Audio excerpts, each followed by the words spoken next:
Welcome back. मुल्क में smuggling और जखीरा अंदोजी की रोकथाम और रुपए के मुकाबले में डॉलर की कीमत में मसनूई इजाफे के खिलाफ हुकूमती कोशिशें रंग लाती दिखाई दे रही हैं। निगरान वजीर खजाना डॉक्टर शमशाद अख्तर ने बताया है कि रवा माली साल की पहली सहमाही में जमा होने वाले टैक्स को IMF के दिए गए हदफ से ज्यादा बताया गया है। अगर बाकी 3 सहमाहियों में भी ऐसी ही सेहतमंदाना सूरत हाल रही तो ये IMF से ज्यादा हमारी मुल्की मईशत के लिए हौसला अफजा बात होगी। निगरान वजीर आला पंजाब मोहसिन नकवी की जेर सदारत काबीना का इजलास हुआ, जिसमें निगरान काबीना ने सूबे के लिए अगले 4 माह का 2076 अरब का बजट मंजूर कर लिया। स्टेट बैंक ने नई मॉनेटरी पॉलिसी जारी कर दी, जिसमें मरकजी बैंक ने शरह सूद ना बढ़ाने का ऐलान किया है और शरह सूद अगले ऐलान तक 22% की सतह पर ही बरकरार रहेगी। स्टेट बैंक ने एक बार फिर से महंगाई में कमी की नवीद भी सुनाई है और यह भी कहा गया है कि अक्टूबर के दौरान महंगाई में कमी आई है। महंगाई में कमी का सिलसिला दूसरी छमाही में भी जारी रहेगा। बिजली सार्फिन की मुश्किलात में इजाफा होता नजर आ रहा है, क्योंकि बिजली सार्फिन पर 22 अरब 56 करोड़ रुपए के इजाफी बोझ डालने की तैयारियां शुरू कर दी गई हैं। माहिर मईशत डॉक्टर खाकान नजीब ने हमें ज्वाइन किया है, उनसे इस हवाले से मजीद बात करेंगे। डॉक्टर साहब बहुत शुक्रिया वक्त के लिए। हम रिलीफ की खबरें सुनते हैं तो साथ ही कोई ऐसी खबर भी जरूर सुनते हैं जो कि हमसे वो रिलीफ छीन लेती हैं किसी न किसी सूरत में। फ्यूल की प्राइसेस कम हुई तो गैस की कीमतें बढ़ा दी गई और एक बार फिर से कहा जा रहा है कि जो बिजली की कीमतें हैं दोबारा बढ़ेंगी।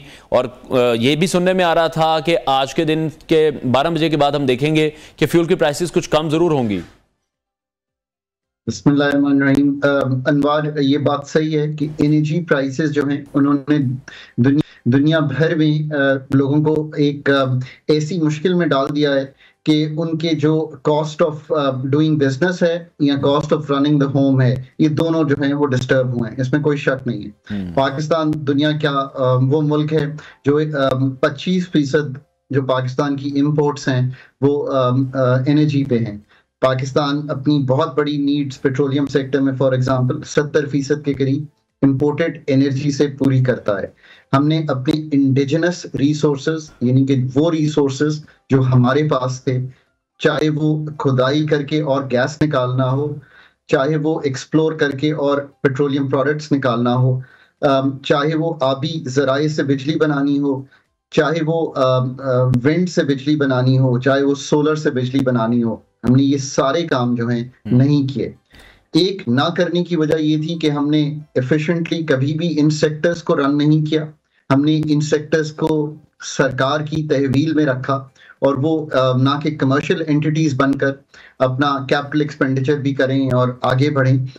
हमने इन सब कंपनीज को ऐसे चलाया जैसे ये सरकारी अदारे थे, ये कमर्शियल एंटिटीज। लेकिन आप क्या समझते हैं फिर क्या फायदा है सरकार को? जो 167 एंटिटीज की हम हमेशा से बात करते हैं, तो क्यों सरकार फिर इनको चलाती है? क्यों मुश्किल में पड़ती है? फिर अपने मफादात हैं, अपने लोग वहां पर मौजूद है सिस्टम में, अपने लोगों को फैसिलिटेट करने के लिए इन इदारों से जान नहीं छुड़ाते?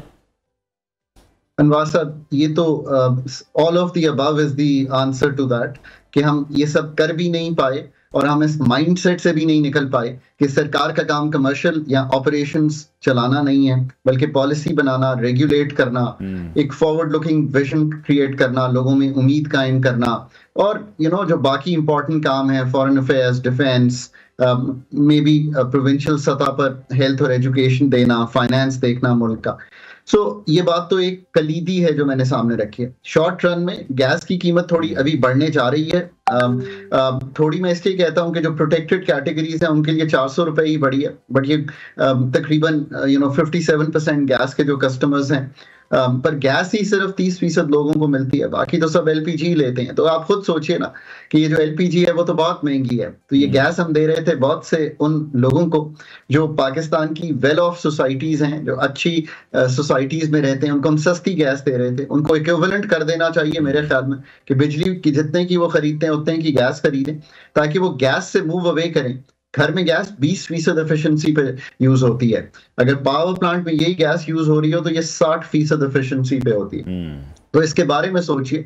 ये एक प्राइसिंग रिफॉर्म की तरफ हम जाने की कोशिश कर रहे हैं, बहुत अरसे से कर रहे हैं, आज नहीं कर रहे। इसी तरह कैप्टिव का मतलब है जो लोग खुद अपनी बिजली बनाकर अपने डीजल जनरेटर्स, गैस जनरेटर्स के थ्रू इस्तेमाल करते हैं, मैन्युफैक्चरिंग में भी और अदरवाइज भी, वो भी बहुत कम एफिशिएंसी पे पुराने प्लांट चला रहे हैं। सो एक गैस का ये रिफॉर्म है। कुछ पेट्रोलियम प्रोडक्ट्स की कीमत 48 रुपए, पेट्रोल हाई स्पीड डीजल में 36 रुपए, 2 वीक्स में आपने देखा कि कुछ कमी हुई है। बिजली का pass through I think largely हो गया है, अब एक नॉर्मल पास थ्रू होगा, बड़ा पास थ्रू हो गया। पर इन सब अदारों को, इन सब सेक्टर्स को एक ज़हनी तौर पर इनको अपनी तब्दील करके ज़हनी सोच प्राइवेटाइजेशन की तरफ ठीक है डॉक्टर साहब, जब हम रिफॉर्म्स की बात करते हैं, रिस्ट्रक्चरिंग की बात करते हैं, जाहिर बात है वो मुश्किल काम है। आपने तीनों गवर्नमेंट्स के साथ काम किया है, पीपल्स पार्टी, नून लीग और पाकिस्तान तहरीक-ए-इंसाफ। जो प्लान आप हमारे प्रोग्राम में बता रहे हैं कि अगर हुकूमत का काम है पॉलिसी बनाना, चीज़ों को रेगुलेट करना, इम्प्लीमेंटेशन करा के देना, पब्लिक प्राइवेट पार्टनरशिप हो, प्राइवेटाइजेशन हो, जो भी हम उसका नाम ले लें, आप जब ये मनसूबा इन तमाम तीनों गवर्नमेंट के सामने रखते थे, आपको वहां से रिस्पॉन्स क्या मिलता था? देखिए, ये बात आपकी बहुत ही इम्पोर्टेंट है कि ऐसा क्यों है कि हम वहां पे ये सब चीजें कर नहीं पाते।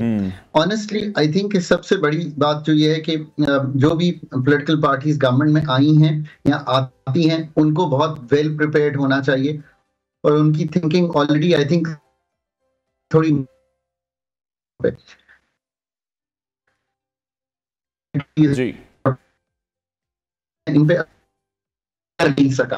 हम आगे बढ़ते हैं फिर वापस आ जाते हैं, और स्पेशली जहां हम बड़े sectors, energy sector, specially aviation sector, जब इनमें जाने की कोशिश करते हैं तो हम इतनी तबाहतें सामने देखते हैं कि हम उधर से फिर 2 steps forward and 1 step backward पे आ जाते हैं। इस सारी चीज को तब्दील करने के लिए पहले सरकार में इन अदारों को बेचने के लिए एक कॉम्पिटेंट टीम बनानी पड़ेगी। ये सबसे ज्यादा जरूरी है। मैं बार बार कहता हूं, and it is not about a bureaucratic team, it is not about a political team, it is simply about a professional team that you have. ठीक है। अच्छा डॉक्टर साहब, जिस तरह एफबीआर ने देखा IMF के हदम से ज्यादा टैक्स इकट्ठा कर लिया, ये इतलात आ रही हैं, तो इसका मतलब तो फिर ये है कि एफबीआर के पास तो इतनी सलाहियत मौजूद है कि वो मौजूदा शरह से दुगना सिर्फ टैक्स नेट में इजाफे से हासिल कर सकता है।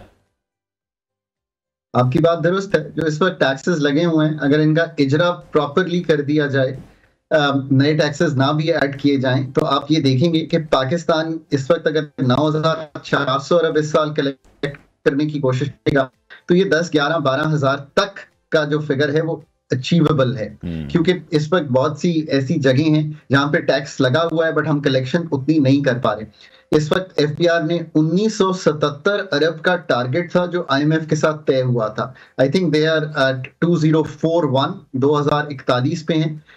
ये एक अच्छी ग्रोथ है, पर याद रखिए टू गेट टू 9400 हमें 31% की ग्रोथ चाहिए थी। उसके लिए हमें अपनी ग्रोथ रेट को आने वाले क्वार्टर्स में बढ़ाना पड़ेगा। ये एफबीआर के लिए एक अपहिल टास्क होगा, ये आसान नहीं होगा। आप बेशक ये प्रोग्राम नोट कर लीजिए और हम दोबारा बात कर लेंगे जब जून खत्म होगा। तो अगर हम 31 से 33% ग्रोथ अगले क्वार्टर्स में नहीं करेंगे, हमने पिछले क्वार्टर में आई थिंक 27% ग्रोथ की है ईयर ऑन ईयर, सो हमारा जो अगले कलेक्शन है वो इससे भी हार्डर होगी। ठीक है। अच्छा, जिस तरह से स्टेट बैंक की जानिब से कहा जा रहा है कि महंगाई कम होगी, ये नवीद सुनाई गई है, आगे पेट्रोलियम मसनूआत की कीमतों में भी हम देख रहे हैं कमी की खबरें आ रही हैं, आप देख रहे हैं आने वाले दिनों में आम आदमी को अच्छा खासा रिलीफ मिल जाएगा? मैं ये जो वर्ड है ना रिलीफ, इसको बहुत सी इसके मफहूम समझता हूं मैं। आई थिंक अगर किसी की कीमतों का बढ़ना कम हो तो ये एक रिलीफ तो क्या है, ये थोड़ी सी जिंदगी में आसानी पैदा करता है। अभी पेट्रोलियम प्रोडक्ट्स, अगर जो मिडल ईस्टर्न कॉन्फ्लिक्ट है वो बढ़ता नहीं है और मार्केट्स इस वक्त ऐसे ही ट्रेड कर रही हैं ग्लोबल कि ये कॉन्फ्लिक्ट कन्फाइंड रहेगा और आने वाले हफ्तों में सबसाइड कर जाएगा। तेल की कीमत बढ़ी थी बट फिर दोबारा नीचे आ गई है, सो तेल तो यहाँ सेटल हो जाएगा। बिजली आई थिंक लार्जली बढ़ चुकी है। गैस का पास थ्रू 1 नवंबर या अब तो हो जाना चाहिए, 1 नवंबर से इसका इजरा हो जाएगा। May be it is possible that जो वर्स्ट ऑफ इन्फ्लेशन है, यानी कि कीमतों का बढ़ना है, कीमतें बढ़ेंगी बट उस शरह से नहीं बढ़ेंगी जो पहले बढ़ती रही है, दैट इज प्रोबेबली ओवर। थोड़ी सी जो मार्केट की में कमोडिटीज की अवेलेबिलिटी है वो आई थिंक बेहतर होना शुरू हुई है। खरीफ क्रॉप्स बेहतर आ रही हैं तो क्रॉप्स की अवेलेबिलिटी भी बेहतर होगी। थोड़ा सा आई थिंक ये जो इंटरबैंक और जो ओपन मार्केट है उसका फर्क कम हुआ है, तो हमारी जो इस वक्त इंपोर्टेड इन्फ्लेशन है वो कम होगी, बिकॉज वैसे भी रुपया मुस्तहकम हुआ है। और आखिर में अगर हम अपने टैक्सेस कलेक्ट करते रहें और अपना मालियाती खसारा ना बढ़ाएं तो डिमांड भी कम रहेगी और जो सरकार का बहुत बड़ा वजह है नोट छापने की वो भी कम होगी। अगर ये सारी चीजें करते रहेंगे तो in terms of administered energy prices और बाकी कीमतें भी जो हैं उसका बहुत ज्यादा बोझ आने वाले दिनों में नहीं पड़ेगा। बट मैं हमेशा कहता हूं कि लोगों को अपना तर्ज जिंदगी बहुत तब्दील कर लेना चाहिए। ये मैं आज नहीं पिछले 1.5 साल से कह रहा हूं, जब मैं देख रहा था कि इन्फ्लेशन का बाउट आ रहा है। अपने आप को प्रिजर्व करें, कंजर्व करें, इनकम को बढ़ाएं, ये तीनों काम करें। ठीक है, बहुत शुक्रिया माहिर मईशत डॉक्टर खाकान नजीब हमारे साथ इन कॉन्वर्सेशन थे। नाज़रीन ब्रेक ले बाद आपको दोबारा ज्वाइन करेंगे, साथ रहिए।